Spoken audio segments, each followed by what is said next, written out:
नमस्कार दोस्तों, मेरा नाम है जय शर्मा और आपका स्वागत है हमारे यूट्यूब चैनल में। दोस्तों आज हम बात करने वाले हैं कि कार इंश्योरेंस में हम क्लेम कैसे लेते हैं, क्या प्रोसेस रहता है इसका। अच्छा दोस्तों, आगे बढ़ने से पहले एक चीज़ बता दूं आपको, एक रोड साइड असिस्टेंस के नाम से एक एड ऑन आता है।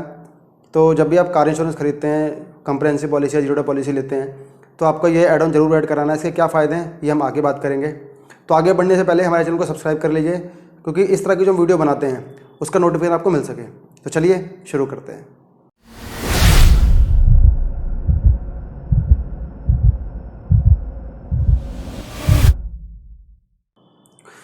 तो चलिए दोस्तों, बात करते हैं कि जो कार इंश्योरेंस में क्लेम का क्या प्रोसेस होता है। दोस्तों बिल्कुल बेसिक से बात करेंगे। जो लोग नए हैं, जिन्होंने कभी क्लेम नहीं लिया है, तो उनके हिसाब से बात करेंगे। मान लीजिए आप गाड़ी को ड्राइव कर रहे हैं। आज हम बात करेंगे सिर्फ उस बारे में कि आपकी गाड़ी का एक्सीडेंट होता है तो हम क्लेम कैसे लेंगे। ठीक है, तो हम मान लीजिए आप गाड़ी से जा रहे हैं और आपकी गाड़ी का एक्सीडेंट हो जाता है, तो उसमें क्या करना है आपको। सबसे पहले आपको गाड़ी को साइड में करना है, और साइड में करने पर आपको ये चेक करना है कि आपकी गाड़ी में से कोई कूलेंट, कोई पानी या फिर कोई इंजन ऑयल लीक तो नहीं हो रहा। सबसे पहले ये चेक करना है आपको, और गाड़ी को साइड में लगाना है। साइड में करने के बाद आपको सबसे पहले रोड साइड असिस्टेंस पे कॉल करना है। अगर कोई माइनर स्क्रैचेस लगे हुए हैं या डेंट माइनर लगे हैं जो कि सिर्फ बम्पर पे हैं, तो आप गाड़ी को ड्राइव करके ले जा सकते हैं, कोई दिक्कत नहीं है। लेकिन अगर डेंट ज़्यादा लगा हुआ है, आपको लगता है अभी गाड़ी में थोड़ा सा ज़्यादा एक्सीडेंट हुआ है, तो गाड़ी को साइड में करके और सीधा कंपनी के नंबर पे कॉल कीजिए, रोड साइड असिस्टेंस पे।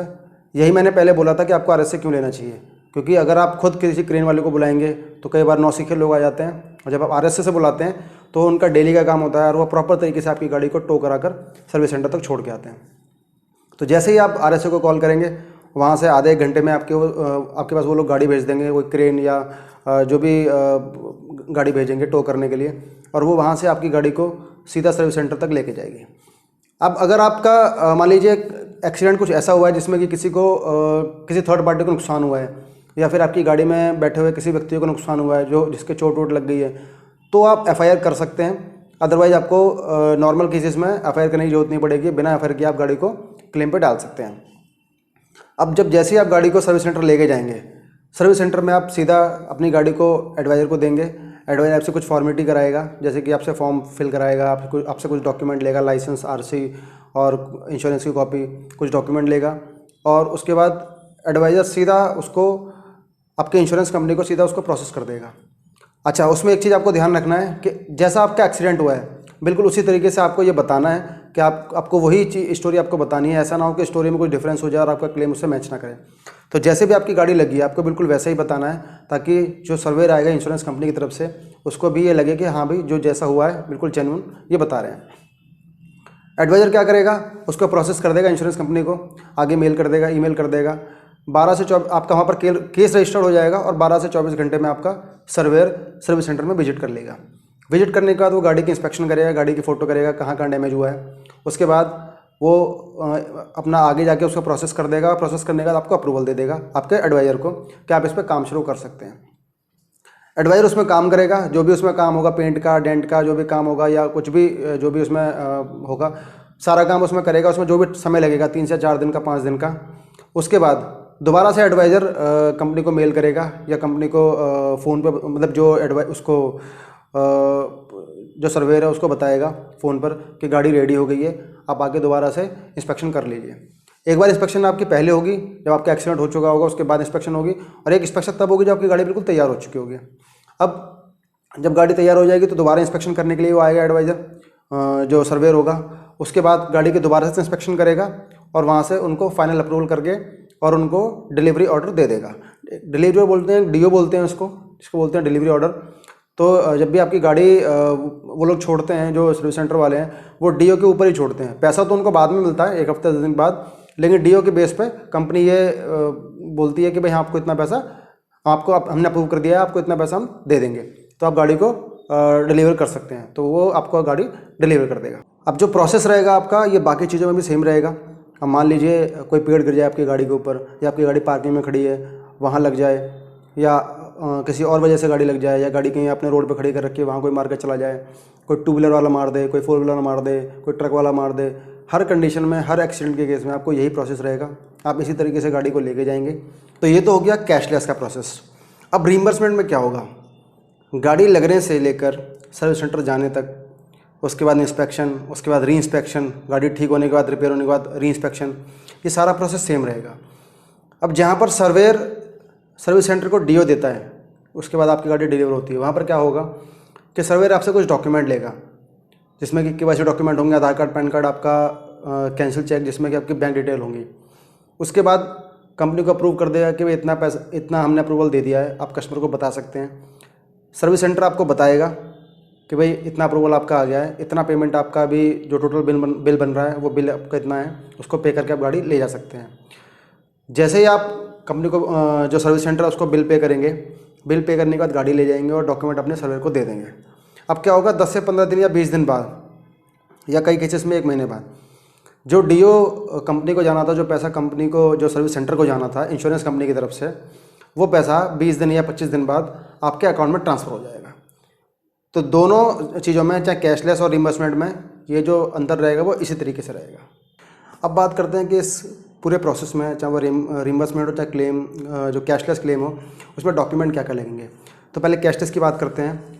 आपका आधार कार्ड, आपका पैन कार्ड, आपका ड्राइविंग लाइसेंस, गाड़ी की RC, गाड़ी का इंश्योरेंस, पॉल्यूशन कॉपी, ये 6 डॉक्यूमेंट लगेंगे आपके कैशलेस क्लेम में।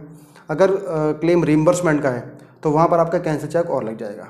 तो ये दोनों, ये जो 7 तरह के डॉक्यूमेंट्स हैं ये लगेंगे आपके कैशलेस में। 6 डॉक्यूमेंट लगेंगे। और अगर आपका रिम्बर्समेंट है तो आपका कैंसिल चेक और लग जाएगा बैंक डिटेल के लिए, जिससे कि आपका जो पैसा है वो आपके अकाउंट में ट्रांसफ़र हो सके। तो दोस्तों कुछ चीज़ें हैं जानने वाली जो कि हमें क्लेम के दौरान ध्यान रखनी है कि क्या क्या चीज़ें होनी चाहिए। सबसे पहले तो पार्सल क्लेम। मान लीजिए कितना आपको कंपनी पे करेगी, ये डिपेंड करेगा आपके प्लान के ऊपर। आपने कंप्रेहेंसिव पॉलिसी ली हुई है, आपने 0 डब्ल्यू हुई है, आपने कंज्यूमर ऐड कर रखे हैं, तो डिपेंड करेगा सब आपके प्लान के ऊपर, आपने कौन सा प्लान लिया हुआ है। दूसरा रहेगा ड्रिंक एंड ड्राइव का। जब भी आप ड्रिंक करके गाड़ी चलाते हैं या फिर कोई और नशा करके गाड़ी चलाते हैं और एक्सीडेंट के दौरान अगर ये पाया जाता है कि आपने कोई नशा किया हुआ है, आपके ब्लड में वो MLC के दौरान पाया जाता है, तो कंपनी वहाँ पर आपका क्लेम रिजेक्ट कर सकती है। तीसरा ये कि जब भी आपकी गाड़ी लगती है तो गाड़ी लगने के बाद आपको गाड़ी वहीं छोड़ देनी है, और ये हमेशा चेक करना है पहले कि गाड़ी में कहीं से भी कोई कूलेंट, कोई लिक्विड तो लीक नहीं हो रहा, क्योंकि उससे नुकसान क्या होगा। मान लीजिए आपने गाड़ी चला दी और आगे चलाने के बाद उसमें से कूलेंट निकल गया या कोई पानी निकल गया या इंजन ऑयल निकल गया और गाड़ी सीज हो गई, तो ये चीज़ हमेशा ध्यान रखना, गाड़ी आपके चलाने की वजह से सीज हुई है, ना कि एक्सीडेंट की वजह से। तो कंपनी जब आप कंपनी में लेके जाएंगे तो जो इंजन का जो खर्चा होगा वो आपको खुद पे करना पड़ेगा, कंपनी उसको नहीं पे करेगी। अगर आपकी गाड़ी सीज होती है तो सारा का सारा खर्चा इंजन का आपको देना पड़ेगा, बाकी जो एक्सीडेंट का खर्चा होगा वो कंपनी पे करेगी। उसके अलावा आपको कुछ फाइल चार्ज लगता है उसके अंदर, जैसे कि अगर आपकी गाड़ी 1500 सीसी से नीचे की है तो आपका 1000 रुपये लगेगा उसके अंदर, और अगर आपकी गाड़ी 1500 से ऊपर की है, 1500 सीसी से ऊपर की है, तो आपका उसमें 2000 रुपये, जो कि फिक्स चार्जेज है आपके। उसके अलावा आपका एक्सटर्नल एक्सेसरीज, अगर आप अपनी गाड़ी में कोई मॉडिफिकेशन कराते हैं, चाहे वो इलेक्ट्रिकल हो चाहे नॉन इलेक्ट्रिकल हो, जैसे कि लाइट हो गई या आपने कोई एलॉय व्हील लगा लिए, टायर लगा लिए उसमें आपने, या फिर और भी कोई आपने एक्सेसरीज लगा दी उसके अंदर, लेकिन आपने कंपनी को नहीं बताया, तो क्लेम के दौरान अगर वो चीज़ें उसमें लगी रहेंगी तो आपको कंपनी उस पर क्लेम पे नहीं करेगी। कंपनी सिर्फ उस पर पे करेगी जो कि आप नई गाड़ी से लेके, जब आप नई गाड़ी लेके आते हैं तो उस समय जो चीज़ें उसमें लगी होती हैं कंपनी बिल्कुल उसी के हिसाब से आपको पे करेगी। एडिशनल एक्सेसरीज कोई भी लगी हो या तो आप उसको पहले ऐड करा लीजिए। जब भी आप कोई भी एक्सेसरीज लगाते हैं तो कंपनी को फ़ोन करके या फिर अगले साल जब रिन्यू कराते हैं तो इंस्पेक्शन करा कर उसको आप ऐड करा सकते हैं। उसमें आपका 4% के आसपास लगता है, जितनी भी आपकी जो एक्सेसरी होती है उसकी वैल्यू होती है। मान लीजिए लाख रुपए का सामान आपने लगवाया है तो उसमें 4000 रुपये प्लस GST आपको पे करना होता है, तो वो पे करके आप उसको कवर करा सकते हैं। तो जब क्लेम के दौरान आपकी वो सारी चीज़ें भी कवर हो जाएंगी उसके अंदर। उसके अलावा ड्राइविंग लाइसेंस हमेशा अपने चेक करके रखिए, कहीं वो एक्सपायर तो नहीं हो गया है या फिर कोई और दिक्कत तो नहीं है उसमें। अब जैसे मान लीजिए कोई हैवी मोटर व्हीकल वाला लाइसेंस है, उससे आप LMV चला रहे हैं, मतलब लाइट मोटर व्हीकल चला रहे हैं, जैसा गाड़ी चला रहे हैं 4 व्हीलर, तो उस केस में अगर आपका एक्सीडेंट होता है तो कंपनी पे नहीं करेगी। मान लीजिए आपकी गाड़ी, आपके लाइसेंस पर 2 व्हीलर और HMV का लिखा हुआ है तो आप गाड़ी चलाएंगे तो आपको नहीं मिलेगा, या सिर्फ 2 व्हीलर का है, गाड़ी का नहीं है, 4 व्हीलर का नहीं है, तो आप गाड़ी चला रहे हैं तो आपको क्लेम नहीं मिलेगा। तो ये चीज़ हमेशा आपको थोड़ी छोटी छोटी ध्यान रखनी है। कभी भी आप ऐसा ना हो कि कई जो ट्रक वाले होते हैं वो ये कहते हैं भाई लाओ हमें सारी चीज़ें पता है, हम तो ट्रक चलाते हैं तो गाड़ी है, तो कई बार ऐसे चला लेते हैं, लेकिन एक्सीडेंट होने के बाद अगर सेम व्यक्ति का लाइसेंस आप लगाते हो तो उस कंडीशन में आपको क्लेम कंपनी रिजेक्ट कर सकती है। उसके अलावा है पीए कवर। पीए कवर एक ऐसा मैंडेटरी कवर है जो आपको लेना ही लेना है, जो कि आईआरडी ने मैंडेटरी कर रखा है। तो उस पीए कवर को भी आपको ऐड कराना है। अगर आप उस पीए कवर को नहीं ऐड कराएंगे तो उसमें भी कई बार चांसेस होते हैं कि कंपनी आपका रिजेक्ट जो क्लेम है उसे मना कर सकती है। इसके अलावा पॉल्यूशन आपको हमेशा करा के रखना है। अब आईआरडीए की गाइडलाइन है कि आपको हमेशा पॉल्यूशन करा के रखना है। जब भी आप क्लेम लेने जाएंगे या जब भी आप इंश्योरेंस कराते हैं तो आपको पॉल्यूशन के बारे में बताना भी है कि वो कब तक वैलिड है, और जब क्लेम लेने जाएंगे तो उस टाइम में पॉल्यूशन होना चाहिए। अगर पॉल्यूशन नहीं होता है तो कंपनी वहाँ पर उसको मना कर सकती है। ऐसे ही अगला ऑप्शन है थर्ड पार्टी का। भाई जब थर्ड पार्टी इंश्योरेंस होगा आपका तो आपको अपनी गाड़ी पे कुछ नहीं मिलेगा। तो हमेशा ये ध्यान रखें कि जब भी कोशिश करें इंश्योरेंस आपको कराना है तो फर्स्ट पार्टी कराएं या कंप्रेहेंसिव इंश्योरेंस कराएं, क्योंकि थर्ड पार्टी तो सिर्फ सामने वाले का होगा, उसमें आपको कुछ नहीं मिलेगा। आपको मिलेगा अगर आप ऑन डैमेज अगर आप कंप्रेहेंसिव पॉलिसी कराएंगे तो उसमें आपको अपनी गाड़ी पे क्लेम मिलेगा। री इंस्पेक्शन में क्या होगा, जैसे मान लीजिए आपकी गाड़ी का इंश्योरेंस खत्म हो गया था, आपने 2, 4, 5 दिन बाद 10 दिन बाद गाड़ी का इंश्योरेंस दोबारा से रिन्यू कराया, तो उसमें गाड़ी की इंस्पेक्शन होती है। अब उसमें कई बार क्या होता है, छोटे छोटे डेंट लगे होते हैं या स्क्रैच लगे होते हैं, और वो सर्वेयर आता है, गाड़ी की इंस्पेक्शन करिए और चले जाते हैं। गाड़ी का वो आपका अप्रूवल आ गया और आपने गाड़ी का इंश्योरेंस करा लिया, ठीक है। अब उसके अंदर क्या होगा, जो छोटे स्क्रैचेस हैं वो उसमें वो लोग मेंशन कर देते हैं। मेंशन करने का जब भी आपका क्लेम आएगा तो उस कंडीशन के अंदर कंपनी आप हमेशा आपको क्लेम के टाइम पर कहेगी कि भाई आपकी गाड़ी में स्क्रैच पहले से लगे हुए थे, डेंट लगे हुए थे, तो हम आपको इसमें पार्शियल क्लेम देंगे। मान लीजिए पेंट का बम्पर पे पेंट का खर्चा आता 2500 रुपये, तो कंपनी कहेगी भाई इसका हम 50% को पे करेंगे क्योंकि स्क्रैच पहले से लगा हुआ था। तो ये आपको ध्यान रखना है कि जब भी आप गाड़ी की इंस्पेक्शन कराएं तो आपकी गाड़ी में डेंट लगा हो, आपकी गाड़ी में स्क्रैच लगा हो या शीशे पे कोई स्कार हो, तो वो हमेशा चेक करके रखना है। कोई भी अगर ऐसी स्थिति है तो गाड़ी को पहले ठीक कराएं, शीशा चेंज कराएं, या उसमें से क्या नाम है बम्पर पे स्क्रैच लगे हुए हैं तो वो ठीक कराएं। उसके बाद ही गाड़ी की इंस्पेक्शन कराएं ताकि जब आगे क्लेम लेने जाओ तो उसमें कोई दिक्कत ना आए। लास्ट में जो लास्ट आपका है वो है रोड साइड असिस्टेंस। मैं फिर दोबारा आपको बताऊंगा, ये आपसे कहूँगा कि भाई आपको आरएसए ज़रूर लेना है। जब भी आप गाड़ी का इंश्योरेंस कराते हैं रोड साइड असिस्टेंस जरूर लें। इसके बहुत सारे फ़ायदे हैं। कई बार आपको ये काम आता है, आपकी गाड़ी का एक्सीडेंट होता है तो टो करने का काम आता है, आपकी गाड़ी में पेट्रोल खत्म होता है तो आपको पेट्रोल मिल जाता है, और भी बहुत सारी चीज़ों में काम आता है। तो रोड साइड असिस्टेंस हमेशा रखें अपने पास, इसको हमेशा अपनी पॉलिसी में ऐड करा कर रखना चाहिए, क्योंकि अगर आरएसए नहीं होगा तो फिर जो टो करने वाला प्रोसेस है वो आपको खुद करना पड़ेगा। कोई क्रेन आपको मंगानी पड़ेगी या कोई गाड़ी आपको मंगानी पड़ेगी, तो उस कंडीशन में वो खुद ही आपको सारा प्रोसेस देखना पड़ेगा। और कई बार क्या होता है कि लोग इस तरह के आ जाते हैं क्रेन वाले, जो आपकी गाड़ी को फिर जब लेके जाते हैं तो वो अच्छे मतलब तरीके से लेके नहीं जाते, कई बार डैमेज हो जाती है गाड़ी रास्ते में भी। तो हमेशा कोशिश यह करें कि आरएसए के थ्रू ही आप गाड़ी को क्रेन को मंगाएं और वही आपकी गाड़ी को सर्विस सेंटर छोड़ के आए। ज़रूरी नहीं है आप उसी सर्विस सेंटर में जाओ, आप किसी ऐसे सर्विस सेंटर में भी जा सकते हो जो आपका प्रेफर्ड सर्विस सेंटर हो, मतलब जो कैशलेस ना हो, जहाँ रिम्बर्समेंट में भी काम हो जाए, आपको लगता है ये काम वहाँ अच्छा हो सकता है तो गाड़ी को वहाँ भी लेके जा सकते हो। पैनिक आपको बिल्कुल नहीं करना है, क्योंकि पैनिक करने से आप अपनी मुसीबत बढ़ा लोगे, उसमें कुछ कमी आएगी नहीं, आप हमेशा उसमें दिक्कत ही आपको आएगी पैनिक होने से। एक तो जब गाड़ी लगती है आदमी तब पैनिक करता है जब आपका वहाँ पर एस्टिमेट आता है। जैसे कई बार आप सर्विस सेंटर में लेके गए, जो एडवाइज़र है उसने आपको बता दिया बिल आपका आएगा 5 लाख रुपए, तो अचानक से आदमी घबरा जाता है, 5 लाख रुपए आएगा यार, पता नहीं कितना हमें पे करना पड़ेगा क्या है। तो वो सिर्फ एक एस्टिमेट है। जब वो एस्टिमेट देंगे, एस्टिमेट देने के बाद सर्वेयर उसको फाइनल करेगा, उसको अप्रूव करेगा, उसके बाद सारी चीज़ें होंगी। तो पैनिक कहीं भी नहीं करना है, ना एक्सीडेंट होने पर करना है, ना सर्विस सेंटर में पैनिक करना है आपको। आपका जब सारा प्रोसेस हो जाए, जब पूरा प्रोसेस कंप्लीट हो जाए, अगर आपकी सारी चीज़ें कवर्ड हैं उसके अंदर, तो आपको पैनिक करने की जरूरत ही नहीं है, सारी चीज़ें आपको आराम से मिल जाएंगी।